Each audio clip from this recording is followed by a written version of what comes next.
ان کافروں سے کہو کہ بھلا دیکھو تو اگر اللہ تمہارے کان اور آنکھیں چھین لے اور تمہارے دلوں پر مہر لگا دے تو اللہ کے سوا کون سا معبود ہے جو تمہیں یہ نعمتیں پھر بخشے؟ دیکھو ہم کس کس طرح اپنی آیتیں بیان کرتے ہیں، پھر بھی یہ لوگ روگردانی کیے جاتے ہیں۔ کہو کہ بھلا بتاؤ تو اگر تم پر اللہ کا عذاب بے خبری میں یا خبر آنے کے بعد آئے تو کیا ظالم لوگوں کے سوا کوئی اور بھی ہلاک ہوگا؟ اور ہم جو پیغمبروں کو بھیجتے رہے ہیں تو خوشخبری سنانے اور ڈرانے کو، پھر جو شخص ایمان لائے اور نیکوکار ہو جائے تو ایسے لوگوں کو نہ کچھ خوف ہوگا اور نہ وہ غمگین ہوں گے، اور جنہوں نے ہماری آیتوں کو جھٹلایا ان کی نافرمانیوں کے سبب انہیں عذاب پہنچے گا۔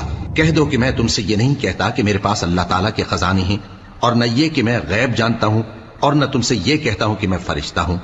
میں تو صرف اس حکم پر چلتا ہوں جو مجھے اللہ کی طرف سے آتا ہے۔ کہہ دو کہ بھلا اندھا اور آنکھ والا برابر